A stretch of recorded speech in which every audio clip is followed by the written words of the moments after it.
Greetings, salutations, respect, and love. I am Scott, and you have wandered on to the Prog Corner, man. Yeah, the algorithm did you right, and they led you right here into my trap. Yeah, where today I'm going to be talking about overrated prog bands.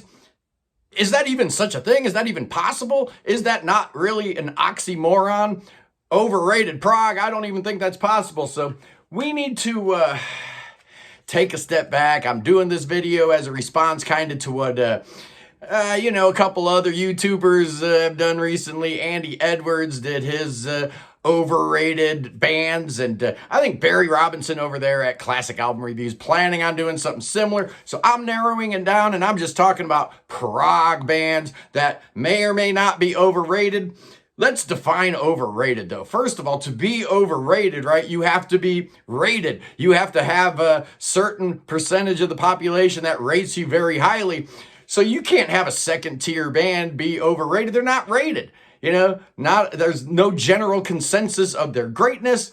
Now, we can look at overrated bands like Andy Edwards did and make a case that, maybe U2, Guns N' Roses, maybe some of those bands are overrated. Coldplay, the list goes on and on. But with prog bands, there aren't enough of them that are big enough. There aren't enough prog bands that are really household names to really be overrated, right? So, there is that general consensus about where a band's at, and then the actual or perceived greatness of that band.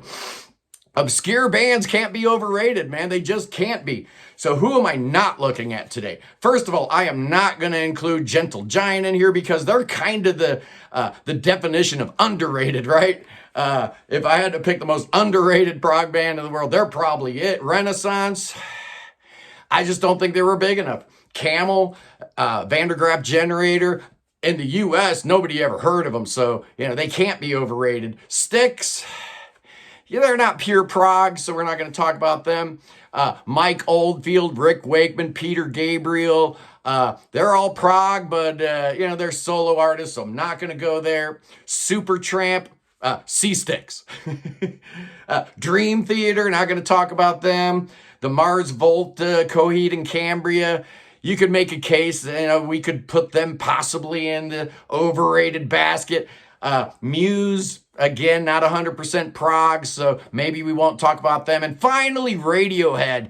You could make a strong case that Radiohead is overrated. I personally love them. I don't think they are. But you know what? The cats in Radiohead don't even consider themselves prog, so why should we consider them prog? Why should we give them that honor of putting them in the prog tent if they don't want to be there? To heck with them. The first band I'm going to talk about is possibly being overrated. And again, I'm going to talk about 10 bands.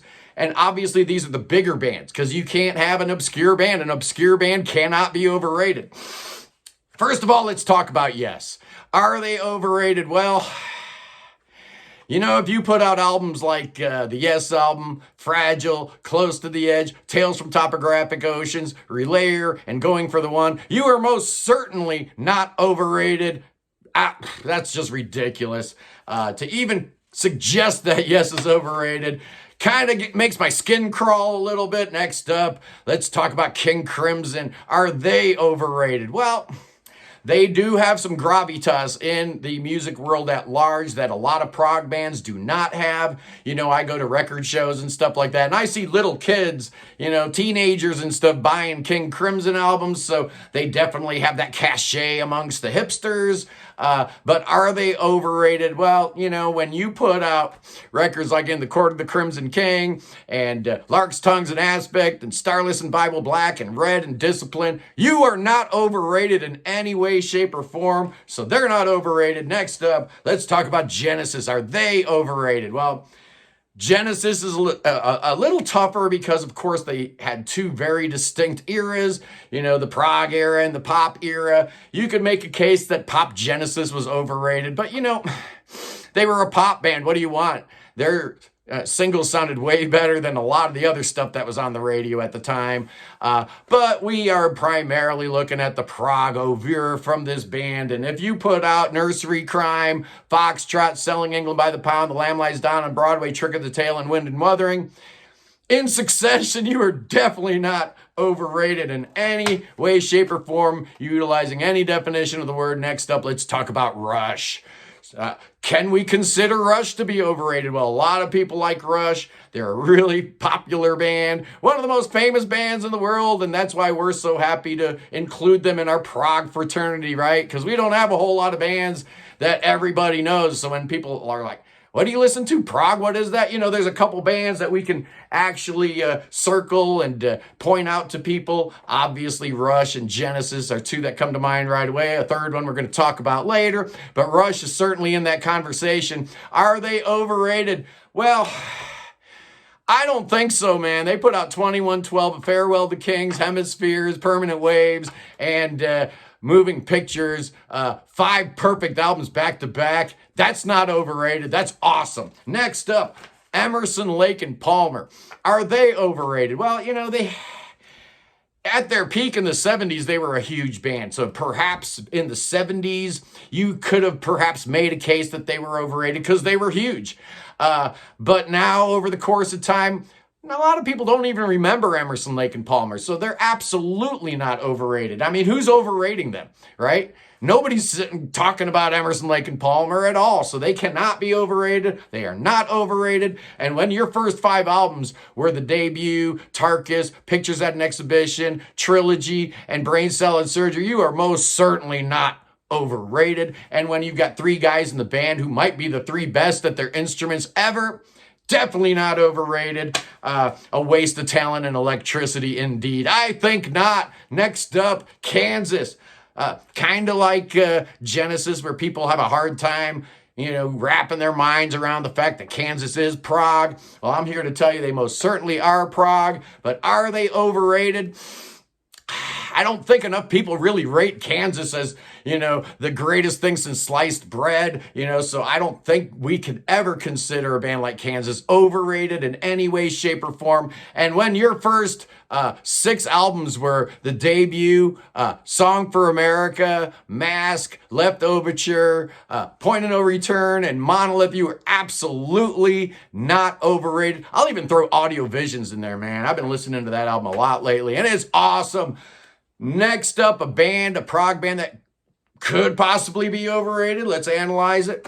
It's Tool. Well, first of all, you know, I did not include Coheed and Cambria and the Mars Volta in here. So why am I including Tool? Well, Tool's kind of at the next level. You know, they are a really, really, really big band with a huge following. I got into them when I saw that Prison Sex video on MTV. I ran out and I got the CD and I was nonplussed. It didn't really hit me as hard as I wanted to. And for years and years, I've really struggled with this whole Tool. They're the new King Crimson kind of thing going on. But when I first caught word that Adrian Belew and Tony Levin were going to be doing some King Crimson stuff, and I guess the first phone call they made was to Robert Fripp to see if it was okay. He said, sure, fine. They called Bill Bruford to see if he could get out of retirement. Bill Bruford said, yeah, that's great, but no thank you. And the greatness of Tool can be summed up in one sentence. They hired Danny Carey. All right, this beat. They hired Danny Carey and Steve Vai to replace Bill Bruford and Robert Fripp. That's good enough for me, man. Is Tool overrated? Yeah, I don't think so, man. I don't think so. Next up, Jethro Tull. Are they overrated? Well, you know, they're not even in the Rock and Roll Hall of Fame, you know, so how many people actually remember them? How many people put them up on this pedestal for them to actually be considered overrated? I don't think they're overrated. And when you put out records like Aqualung, Thick as a Brick, A Passion Play, Songs from the Wood, Minstrel in the Gallery, that's not an overrated band. That's a great band. You know, again, maybe back in the 70s when, you know, they were topping the Billboard charts and stuff and, you know, filling stadiums. Perhaps you maybe could have made a case that they were overrated. They never were. Get that out of your head. They never were overrated. They aren't now. Next up, Marillion. You see, this one here and the next one were both included in Andy Edwards' Overrated Bands episode. And I guess I kind of see his point with Marillion a little bit, but he's wrong. Andy Edwards was dead wrong, man, and I know why it is. He was an IQ. That was the competition, right? So, you know, he can't go out and be talking all this flowery prose about his competition, can he?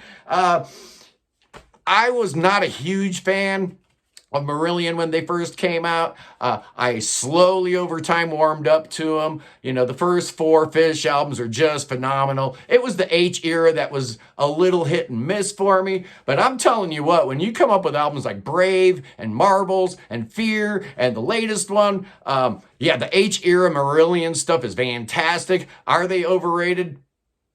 Maybe in the UK, you know? I mean, maybe they were bigger over there, so they were at a pedestal that they could be considered overrated. Here in the US, absolutely not overrated. And finally, another band, Andy Edwards, considered overrated. And he had Pink Floyd on his list. Are they overrated?